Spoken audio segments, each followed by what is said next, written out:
this episode, we're interviewing Alvin Scioneaux, who is a ex-NFL athlete turned engineer turned real estate investor. Of course, we had to dive into his time in the league. I'm in the locker room with Hall of Fame players, Phillip Rivers, Antonio Gates. For me, it was how to be a professional athlete, how to go about being, business on the field, off the field. And of course, we talked about his thoughts on personal finances as an NFL player. As a rookie with the Chargers, I still was driving my college Altima. They had gold Bentleys and all red Ferraris in the parking lot parking next to me, and I'm driving this, white Nissan Altima. Like, what's this? And then what is he doing today? And then we talk about how he started his own private equity firm called Financial Athlete Capital and is now doing deals of 50, 100, 200 doors and going crazy on commercial real estate. Currently, we have a 216 unit in Texas. We're looking at also a few other deals in and around California, where I'm based at, where I operate at. So I will be the operator on those. And then also other strategic partnerships, looking at another land development. That's all coming up next. Well, Alvin, thanks so much for jumping on the show. Welcome. Hello. Yes, definitely a pleasure to be a part, and looking forward to the conversation. So we have a lot of fun things to dive into, but before, can you just paint the picture? Who is Alvin Scioneaux? Yes, so Alvin Scioneaux Jr. is a diverse force of passion, and I just like to have a good time, invest my money wisely, and work. There's a word I made up called SWH, SWHH, stands for smarter, stronger, wealthier, healthier, and happier.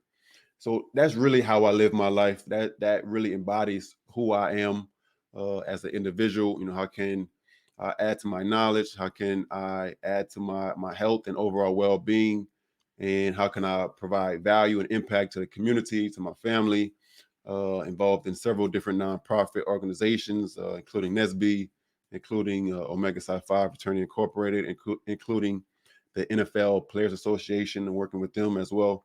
So, I'm really a community, a people's person, right? I like to give back. Grew up in the church and nonprofits and working in the community as well. So that's very foundational on who I am. But I also like to be the best version of self, every single day as well, and challenge people to do that also. So, very diverse background: football, engineering, real estate. We'll get into some of that. But that's pretty much who I am, the short version. I love it, man. You are an NFL player turned like a rocket science. Is that what it is? Yeah. Former aerospace engineer. Used to work as my W-2, and then my first W-2 was actually an NFL athlete. So a lot of transitions throughout life, and I would say you really maximize those things by making the most of the opportunity, which we can certainly talk more about. But whether it's NFL, whether it's aerospace engineering, or whether it's real estate, the ability to maximize the opportunity right in front of you will lead you to being that 1% or 0.1% in whatever industry it is. So that's really what I try to focus on: how to maximize the opportunity and my output within it today. I love it. Well, we're gonna jump right in. You have the Chargers polo on. So let's start with diving into everything about NFL life and some of the questions that I even got for it. You get into the league, right? And I know obviously you had it was a year with the Chargers. Mm-hmm. And I'm sure when you're in there, like making it to is a huge accomplishment. And then I'm sure you're just around people who are, obviously trying to make sure they can keep their spot on the team. And then you got Yeah. guys that like made it and like have it. And then, And it's a big difference, though. People don't understand. yeah. Because I mean, even when I was playing, the rookie minimum was 420,000. Okay. I think the rookie minimum now is like 700 or 800,000 or something. But you got people that's making that, like that is their contract. They're making their, like when I was playing, 400,000. But then you still got a handful of guys that's making 10 million. Mm-hmm. So you look at the difference in the same locker room. Like this man is making 20 times what I'm making, you know. But which in the society standpoint, like 400,000, that's still a lot of money, right? You You're still, still I mean, 1%. that 400,000, that's 20 times more than the average person still. So, it's kind of that type of dynamic as well. I mean, it's all perspective. Yeah. Everyone's goal is to get into the room where you should hopefully be the smallest dog in the room. Yeah. And we'll talk about this subject now. Let's keep riffing on it. And then now you have guys who are making like $50 million a year, Yeah. Yeah. right? You get to show your autonomies who are like, oh, here's a $700 million contract. You're like, dude, that's Yeah. Yeah. Yeah. It's crazy. so. Walk me through that process for you. Like you graduated college, you made it to the league. Like, how are you feeling at that point? Professionally, financially, like what's the mindset year one? hmm So I went to Wofford College, a small D1 AA school. Uh, so mid major basically, and performed well there. All American, was a Hall of Fame inductee and everything. But even because it's a smaller school, not as much publicity, notoriety. But when I did my pro date, I kind of I had great numbers. Had 32 times on the bench, had a 40-inch vertical, had 10-inch plus or 10 foot broad jump, 40-inch vertical, and um, had good cone. I didn't end up running the 40 for my pro day, but later on I ran 4.51 for my 40 speed. As a linebacker, I was 230. So I had really great numbers for a linebacker. You don't, I mean, D lineman and offensive lineman hitting 30 times bench, I right? know. So That's I, I, crazy. I had really, and my film was great. So when I went to the Chargers, I can remember the last day of the draft. They called me up. Hey, we need you to come out. You coming out too? You ready to be a Charger? I'm like, hell yeah, something, something is better than nothing for sure.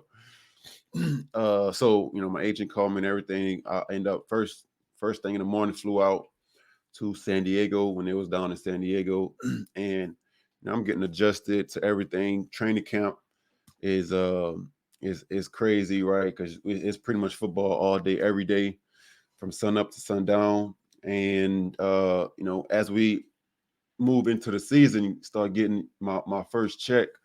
It was a matter of, okay, this is real life. I can remember thinking thinking back as a kid, watching TV, watching it, LT and Phillip Rivers and Ray Lewis and all these guys growing up, and to be okay, I'm here myself now too. So it was definitely a surreal moment, and uh, I would say it was a moment where I was kind of starstruck in a sense, but at the same time, like, okay, we need to make the most of it. We need to make sure we got all your T's crossed, all your I's dotted, right? Yeah. Just to maximize this moment. And uh, unfortunately for me, I tore my ACL, which placed me on IR, and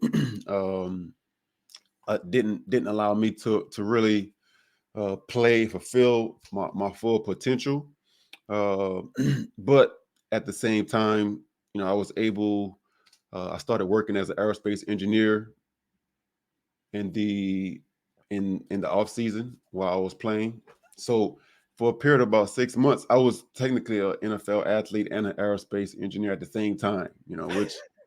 Which is kind of crazy, thinking back on it.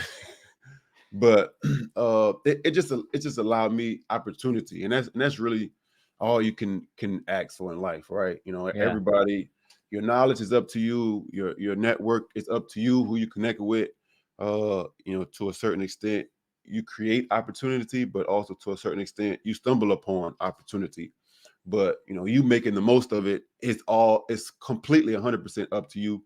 And that's what I try to focus on, whether it's football, engineering, real estate, no matter what, just making the most of the current opportunity. Yeah. Well, I mean, I'm sorry that, injury also happened to you. And I'm sure probably maybe cut your career and your chances shorter than you'd like it to. Just to probe a little bit on that, I mean, making it is already huge. I'm sure you got a bunch of jerseys framed with your name on it and everything. Tell me about like the first maybe starstruck moment. Like who was it? Where were you? The first starstruck. I mean, I'm in the locker room with Hall of Fame players. Phillip Rivers, Antonio Gates. We just did his Chargers Hall of Fame induction this past season, so I was there with him and a bunch of the teammates. We had a bunch of. So I'm linebacker. We had Eric Weddle was there as well. A Pro Bowl player. Linebacker. I played with Donald Butler, Manti Te'o was there with me as well. So I'm in the locker room with Keenan Allen. Great wide receiver, Pro Bowl player as well. So we had stars, And offense, so defense, all over, top to bottom. like what do you do?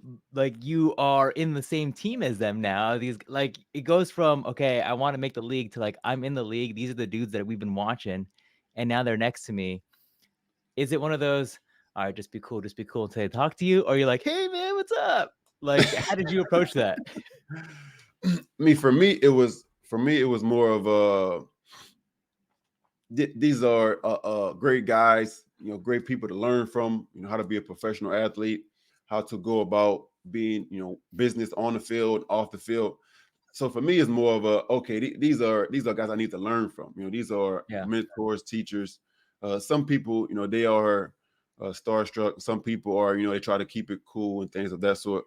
But at the end of the day, I would say the best thing you do is just be yourself. I mean, that's be comfortable in your own skin, put your best foot forward, and that's kind of what will maximize the opportunity for Yeah. you and for everybody else, the team as a whole in general. So yeah, I would say for me, it was more of, hey, introduce myself. You're definitely great to be here, looking to learn a lot and help the team in any way possible. All right. And then, obviously, I think one thing that's always been so interesting is everyone's contract as a professional athlete, everyone knows how much you're making, right? At least on the field, no one knows the endorsements and things like that. Yeah. Talk about, you come in and there's the rookie contract, and then you have the guys who at the time, I mean, no one was making 50 million at that time, but there's guys who are making a lot of money. What did that do? Like, how did that affect you at all? Like, did you think about it? Like, walk me through that mindset. I mean, there's a locker room talk, right? So people will throw jokes of, "Hey, man, you got it, man. Why don't you take care of this? What? Hey, man, we getting gifts this year or what? you know, especially the high paying players. So I mean, it's there, but it's more of a measuring stick more than anything. I would say if you got somebody at your position, somebody that's similar output, and they making X amount of dollars, like that's your expectation. I need to be making X amount of dollars Yeah. too. I got same output. I'm doing this, doing that. So if anything, it's not like nobody really is trying to count somebody else's pockets, and then you come off like a hater. Like, come on, man, why Mhm. you why you trying to count my pockets? I'm trying to get me, just like you trying to get you. So I would say, but overall, it's more of a measuring stick of, okay, if somebody made some X amount, and it's across the league, even if it's a Yeah. different team, somebody else on a different team, similar position output, they made X amount of dollars, they made 10 million. Like, I need at least 10 million too. So Oh. that's really a main outlook a lot of players look at in regards to the contracts, just to boost their as a negotiation component to negotiate their contract. I mean, it's comp and real estate properties, right? But the same thing, you're It's an asset for basically the comp. team. It's really the same exact thing in real estate. The house down the street sold for 1 million. I think we could get at least 1.1 for this. And you want that house down the street to get theirs too, so that way Yes, you can get yes, yours for sure. exactly, Okay, exactly. how about, like, rookie dinner? Was that a thing then? Yes, yes. Rookie dinner was a thing then. Like, You what actually know, happens? so for rookie dinner, everybody everybody goes out. For the Chargers, I actually for the Chargers, my rookie dinner, we had like dinners for training camp and such, but during the actual season, I didn't end up going because I was on IR, Hmm. injury reserve. So I was focusing on that. Like that was pretty much my entire focus at that time. I tore my ACL and meniscus, so getting the surgery, going through the rehab, and all that good stuff to get back healthy. But in general, though, it's team comes out, eat, uh, cracks jokes and all that good time, have a good time, and rookies have to take the bill. Usually the the higher up in the draft you are, the more money you get, right? So the more you're able to take care take care of the bill versus someone that's just a undrafted free agent, right? Yeah. They first draft round pick can get $10 million signing bonus versus undrafted free agent. You might get $10,000 signing bonus. So it's a big difference. So that's usually how we split up those type of things. Interesting. That is, I've always wondered too. Like, I mean, you hear stories like this all the time. And is it really the people saying, or like the guy who got picked in the first round, like, I don't worry, I got like, just like, throw me this, right? Like, throw me $1,000 and I got the rest or something like that. That is it Yeah, like how the yeah, conversation goes? yeah, yeah. More or less, more or And then less. how early in the season did you get injured? So I got hurt actually the the first game. Unfortunately, it's like the worst timing. Dang. We played the Cowboys and end up tearing my ACL and meniscus, and I kind of heard it on the play, kind of felt it, and we also got the MRI and confirmed. So I focused on got the surgery, did training did the rehab and everything with the team to get back healthy. Gotcha. Man, sorry. Yeah, it's one of Alright. those things, but that's life. That's life. Like I say, there's always things that happen in life. Yeah. Opportunities present themselves, and some of them disappear. But only thing you can control is making the most of the current opportunity, which I would say that I felt like I did in that time frame. With the aerospace engineering, end up getting a master, still end up making six figures plus in that career, and also in real estate. So I mean, in the totality of it, I've probably made $1 million in with my physical realm, football and modeling and acting, in my intellectual realm with engineering and rocket sciences type related work, and then also in my capital realm, investing as a real estate investor. So I always say there's a million ways to make $1 million. I did it three different ways. So Oh, I like that. That's fun, man. And when you were in the league, in the locker room, or even with yourself, was financial literacy then a thing? I think it's, from what I hear, it's becoming more it's normal to talk about. a lot more now than back then. Yeah, back then it was like we made it. You know what I'm saying? People, I remember teammates. One of my teammates had a gold Bentley. One of my teammates had all red Ferraris. All the exotic cars. Pretty Yeah, much. That's normal. That's a normal thing, especially for 5 year, 10 year, 15 year vets that been in the league for a while, right? yeah, So um, yeah, it's definitely more privy to players now, just because the internet and NIL deals and so on and so forth. There's a lot more going on to yeah. where the financial literacy needs to be front and center. I mean, it's a lot of money, especially with NIL now too. I mean, Yeah, you got 18-year-old kids who can now make more money than they would in the NFL. it is. So what Shador Sanders with Colorado, he may have hit like 20 million or something like that. That's crazy. I can't imagine being in college, got a 20 million endorsement deal, NIL deal. So yeah, you definitely in high school. I mean, that's really where the financial literacy starts, to Yeah, make sure you get everything situated. Because or like you say, 18, graduate, going into college. Your rookie minimum is not 20 million. I can tell you that much. So when did the investing or financial literacy start for you? Did it start as early as high school, or did it take some time afterwards?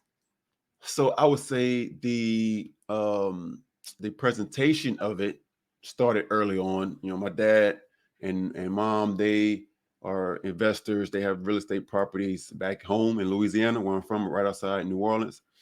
So my entire childhood basically was watching them go from zero houses, not even having their own, to eventually having $500,000 house on their own and 25 plus rentals, all in the residential 1 to 4 unit space. So I knew the possibility. I knew the growth as I've seen it, firsthand. So I'm like, okay, yeah, it's definitely something that I want to pursue. I wasn't fully bought in because, teenager, I'm still young and dumb, and trying to do my own thing, not really going fully into it. Yeah. So I would say that probably happened. It started to happen. I would say probably college, probably my first year, rookie year, because my first year as a rookie with the Chargers, I still was driving my college Altima, and like I said, they had gold Bentleys and all red Ferraris in the parking lot, parking next to me, and I'm driving this white Nissan Altima. Like, what's this? you know, but I would say my focus was more so, hey, how can I take this money and these funds and invest it to create more funds, right? How can I Yeah. take $1 and turn it into $2, as opposed to going buy different lavish expenses and stuff that depreciate, liabilities and all that good stuff that depreciate over time. How can I invest this money? That was kind of my focus then, for sure. So you didn't buy a car your first year. No. What was the one you gotta do at least one splurge? Like, I made to the league, I'm gonna just like something for you, right? Or did you not do anything for you that first year? Nah, I mean, my splurging for me was living in San Diego. You know how much it costs to live out here? I know, I know. That was splurging, being on the beach, that Good on you. California cost of living is splurging, especially when, compared to the rest of the country. Uh, so that was my splurge, just to have the amenities to live out here in SoCal, the lifestyle. Good on you, man. Well, hey, I'm glad that you were able to stay disciplined enough and not get shiny object. Because even still making 400 grand, like, you again are still 1% of America. Yeah, yeah, So it is very easy to just be like, well, I got it. Let me just real quick, just get a yeah. I mean, I definitely probably went to places and spent money that I probably shouldn't have, or I would definitely would not have now. Just going out partying, or going to the club or bottle service and all this other yeah. stuff, which is it's good in the moment, you and sparkly lights and all this good stuff. But at the end of the day, right now, like I would never go spend all this money at a club for bottle service. Like, what's the point? I can get some bottle service at my house It's true. for a lot DoorDash better. call service. Right. We got lights and everything if you want. Turn the music up and enjoy ourselves, with actually, friends. So yeah. I have a totally different, a lot more mature, evolved, educated Yeah. mindset now. And now I'm actually teaching financial literacy to players and principals to drive their strategy, then drive their tactics as well. So Yeah. a lot of evolvement. You know what the campaign should be? This is the campaign. You should say, "For every single bottle service night you pay for, you have to buy one rental." As Yeah, long as you yeah. do that, you're cool. Like You're cool. You're cool. All right. like that We like, need that's to the make campaign, that's it. make it two rentals. Okay. 2 to Two 1, I rentals. like it. Depends on, I Double guess, up. where you're buying them, though, but, Yeah. yeah, Yeah, okay. we can do that. We'll make that happen. So, Appreciate. I that's easy, right? Because what? I bet you some of these guys are like, on average, how much you think they're blowing a night? So let me see. We guys will blow a game's check and in one night out. That's not uncommon.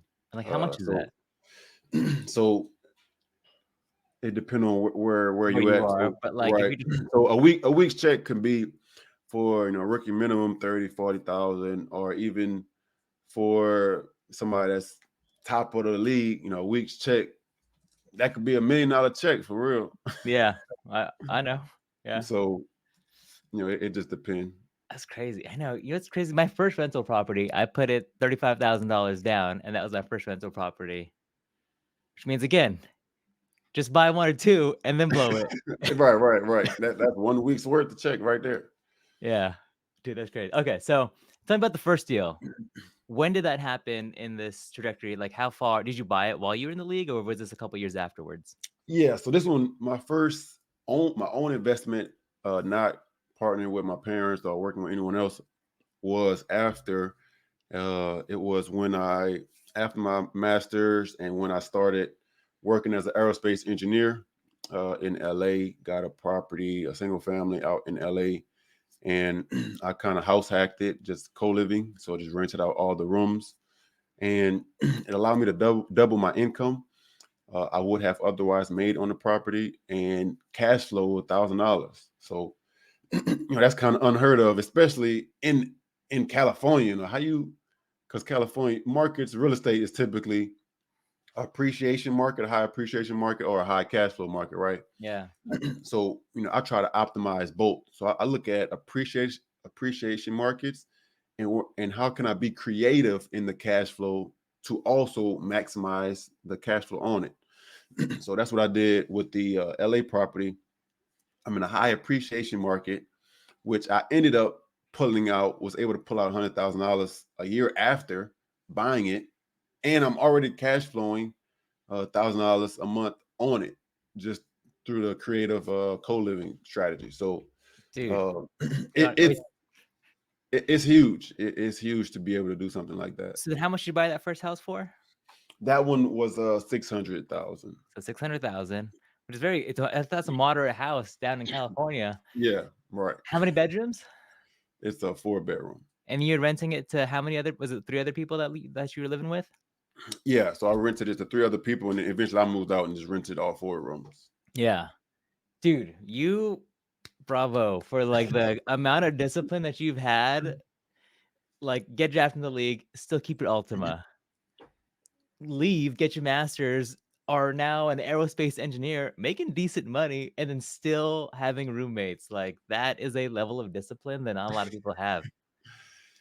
Yeah. I mean, my viewpoint is always one of the best things, one of the best indicators of how well someone will do in life is their ability to be disciplined for one, and their ability to experience delayed gratification. Right. Mhm. So a lot of people, they want it now, they want it here, and they want it their way. But unfortunately, life don't work that way. You can easily go. I can easily take the $100,000 that I have and go buy a Porsche and just go out on the beach and buy bottles and all this other good stuff and be here for a good time. That's fine. But tomorrow comes eventually, and it's like, well, these bottles not bringing me any income, is not better in my life. This fancy car, this fancy house, if it's not producing income, can be a liability as well. So at a moment, you need to understand, okay, how am I bettering my future self, right? So I Yeah. always, my present self, I always think about how can I better my future self, my future lifestyle. What do I need to do today to make tomorrow a better day? And a lot of people, they live for the weekend, right? But Yeah. then Monday comes and they're miserable. So obviously, what you're doing over the weekend is not benefiting Monday. So stop doing what you did over the weekend and do something else to make Monday a better day, not a worse day. I like that a lot. I like that a lot. So, run me through the portfolio now, like, list format. You obviously got this first house hack, but what now, a few years after that, like, what's the jump from there to the commercial properties? Yeah, so I ended up getting a couple different single families and doing the same Yeah. strategy with that. Was eventually able to become financially free. So, having my passive income more than my expenses. And then I went, that's when I jumped to the commercial side. So was started investing in myself a lot, joining masterminds, meetups, groups. Uh, to date, has spent $50,000 just on my education, skills, and network. So that has paid off tremendously. Met a lot of partners on the syndication side, buying multifamily commercial real estate, and also allowed for the opportunity to partner and collaborate on different deals, joint ventures, and so forth. So I would say, especially in sports, this is ingrained in athletes all over in any sport. Teamworks make the dream work. Mhm. You look at players, you look at teams that were stacked. In football, they got all the superstar players, but somehow they don't win the Super Bowl. Or even in basketball, they got all the Hall of Fame players, but somehow they don't win the championship. And then you got some team like the Patriots that got a bunch of pretty good players, but not too many Hall of Fame players, right? And somehow they just got a dynasty, just going back to back. you know, so the ability to work as a team, to work in collaboration, everybody understanding what they're doing. Bill Belichick is known for always saying, "Do your job," Yeah. right? That was his quote. Um, so being able to have a group, a team together, everybody doing their individual jobs, it makes the output of the team and the individual that much greater, right? Because now I'm focusing on this one thing. I don't need to wear 30 hats to do Yeah. everything. I can focus that much more on my genius, my area of genius, and grow that output that much more.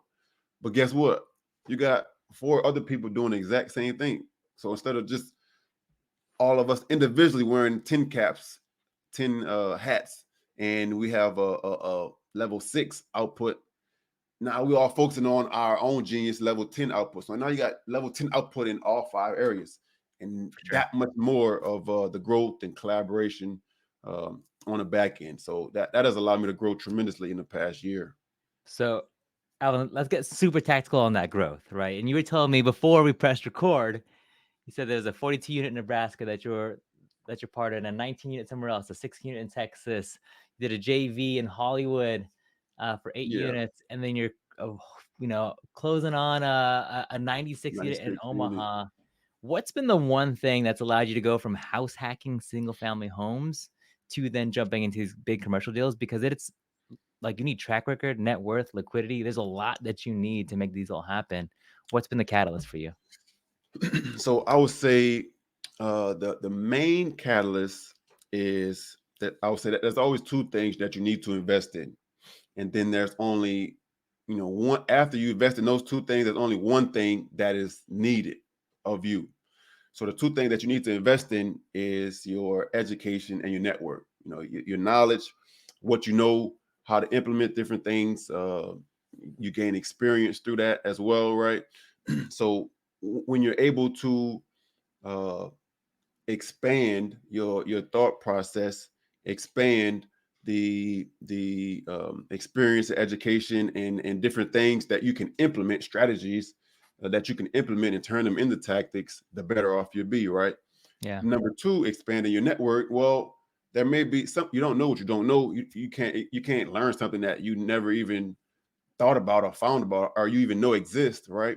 So that's when your education comes in. Like, okay, I met this person, they told me about something, and now I'm going crazy. I'm just researching everything about it, right? Or even I didn't know about this opportunity, but so and so they threw me this opportunity that I had no idea of. So, or even if it's a mentor, I'm learning, I'm shortcutting my learning curve instead of me taking 5 years to learn this because I have a mentor giving me the cheat code. Like they got the study guide that they give it to me. It's taking me 5 months. I didn't just shaved off 4.5 years from the 5 years I would have took to learn this item.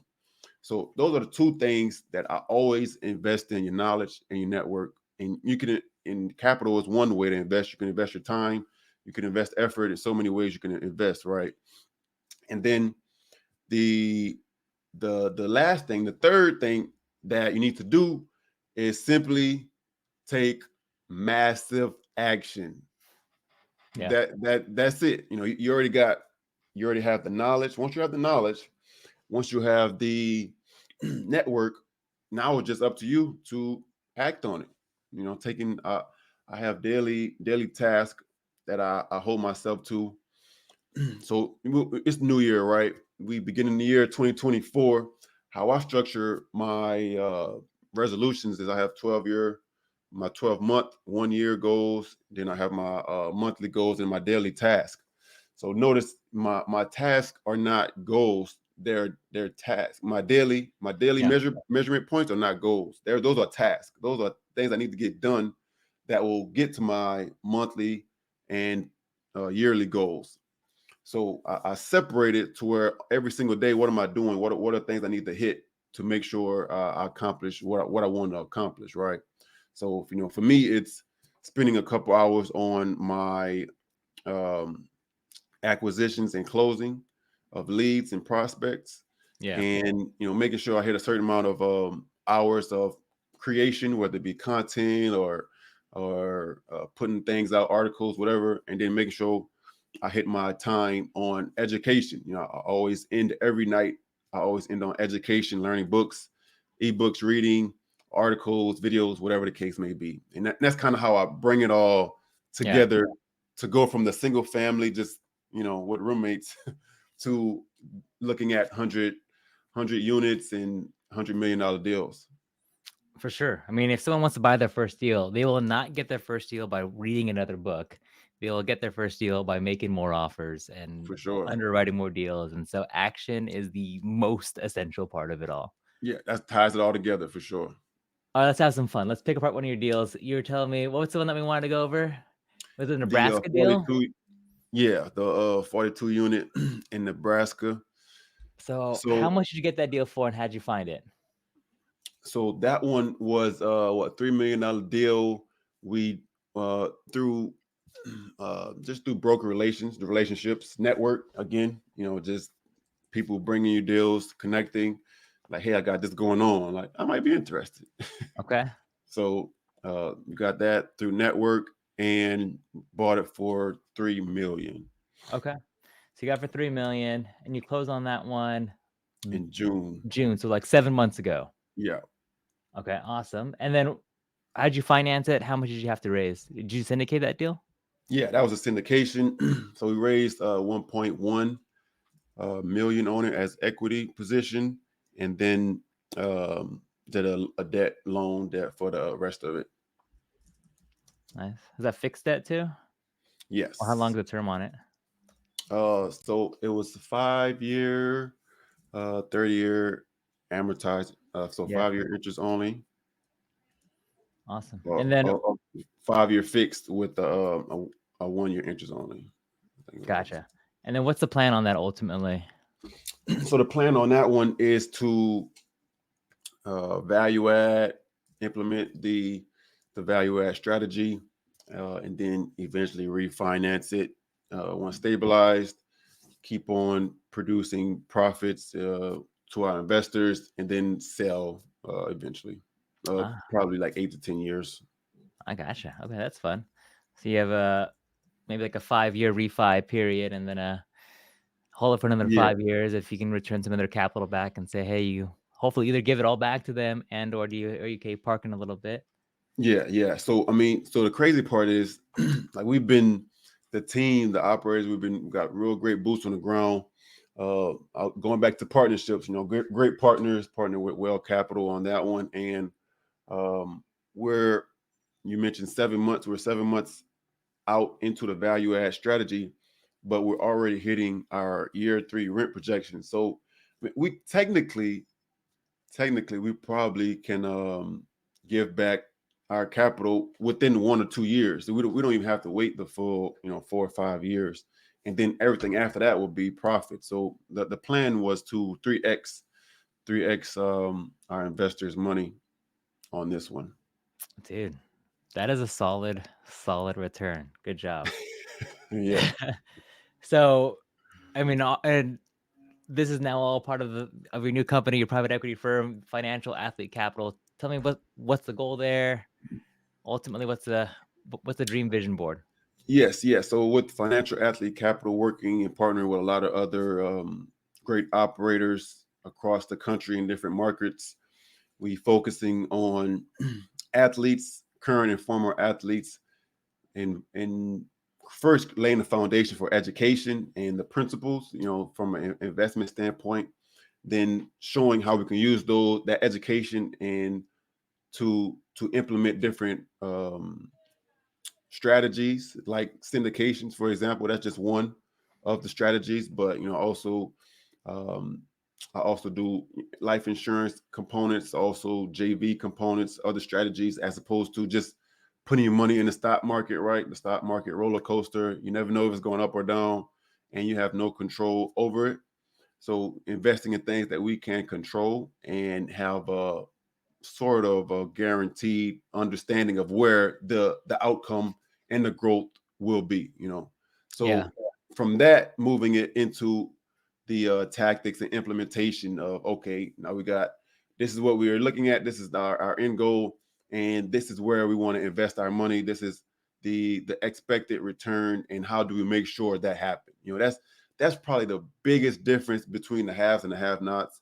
The investors and the people that's just speculating, right?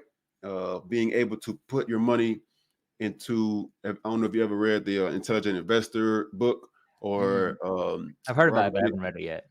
Robert Kiyosaki's Guide to Investing. Yeah. Investing is really a matter of securing your principal and having an expected or controllable return on that principal. Most people, when they invest in the stock market, they don't know if their principal going to be there tomorrow or not. They like, we just hope and pray, right? So being able to have some control, visibility of it, and uh, de-risking the volatility component. That's truly the foundation of investing. So just teaching those tactics as well within the financial athlete capital umbrella is foundational. I like it. I like it. So, what projects are you working on now?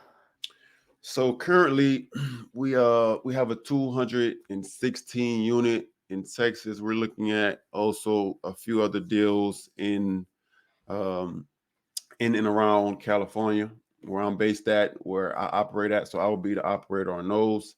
And then also other strategic partnerships, looking at another land development project that uh, to be determined on that one. So, Okay. details will be coming out on that.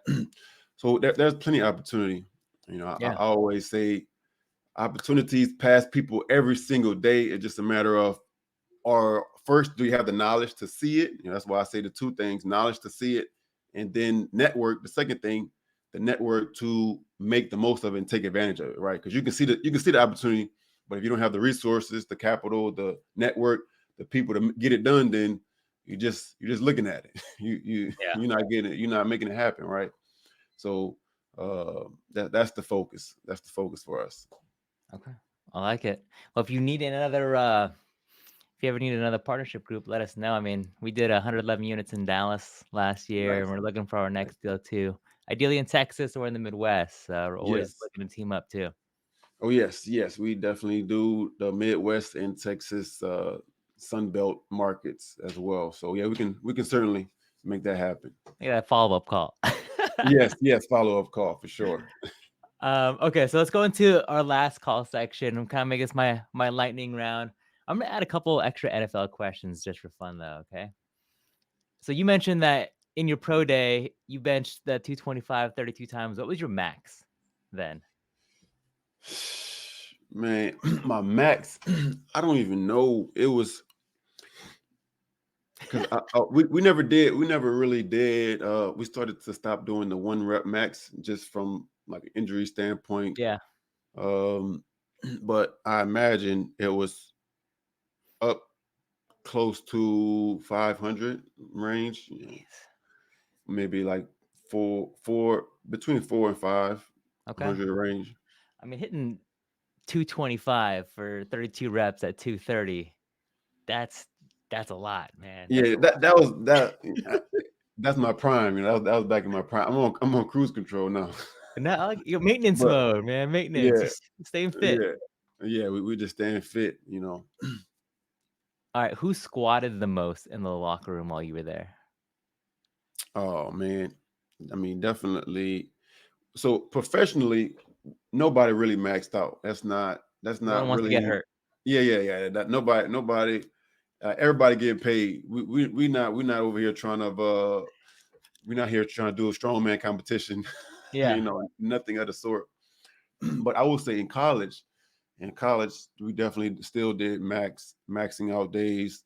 The O lineman was typically the strongest on the squats. Also Yeah, the biggest too. they squatting 500, 600. Yeah. They let me see. I think the most might have been like 700, something crazy. Yeah. All right. Well, how about like the next question? Who, as your time as an athlete, had the hardest or the best work ethic? Um, I mean, there's a lot of guys, man. It is so you usually so especially professional. There's people that's super strong. There's people that's super fast, and there's people that's super strong and fast, right? Yeah. And those are typically the people that's setting the stardom for the league. The people that's really doing the most. So I mean, Phillip Rivers always had a great work ethic. I mean, I worked out many times with Eric Weddle in the Mhm. locker room, just showing up early or staying late in the off season working out. I mean, they had a bunch of guys that really get after it, putting in the black mamba right type of mentality, Yeah. putting in all the extra hours to really get that edge.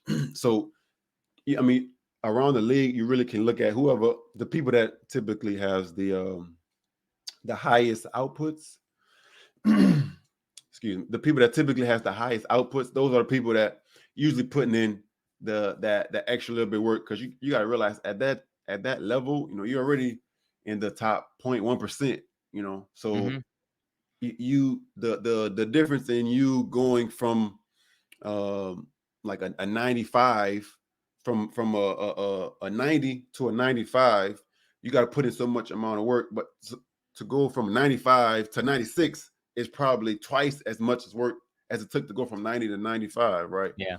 So you get to a point to where you really got to go in just to get that little bit of edge, but that little bit of edge makes all the difference in sports, right? Especially football, it's a game of inches.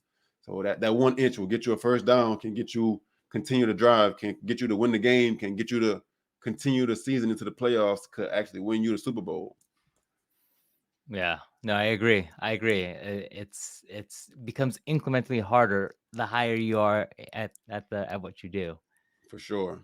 All right, and so this one's gonna be a prediction question for you, and it's not gonna be a housing real estate prediction because I think we're both bullish on that. But I want to know who's playing in the Super Bowl this year and who's gonna win.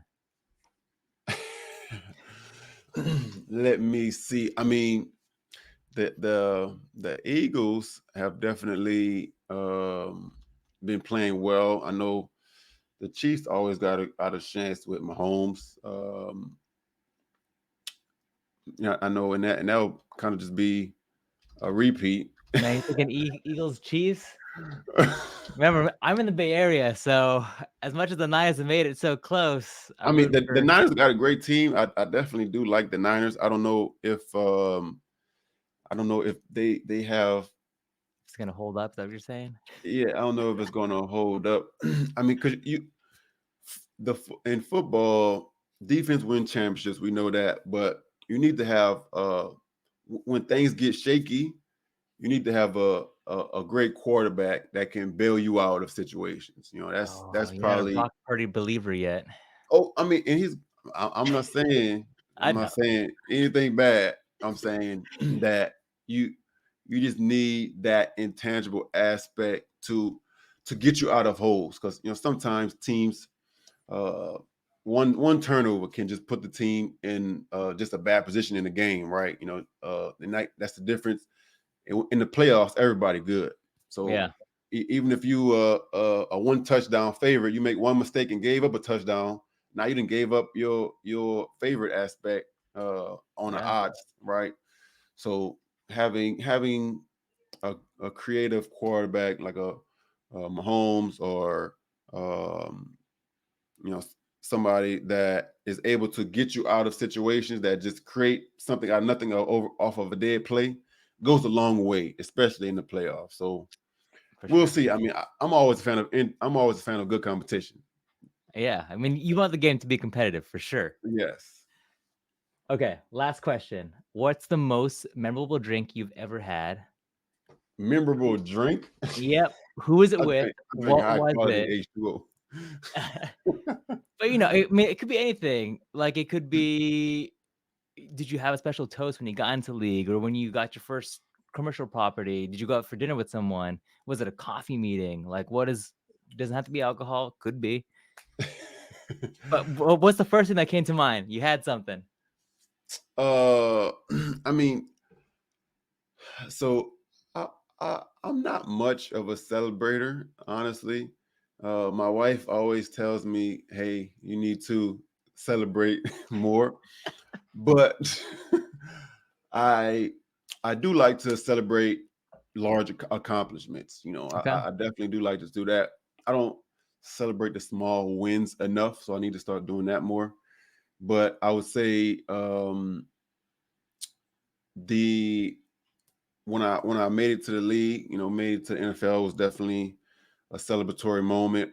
When closed on the first property out in LA was a celebratory moment. It had a bunch of people from different industries, from all walks of life that I've interacted with over the years, come out to the house and had a housewarming and slash my birthday party.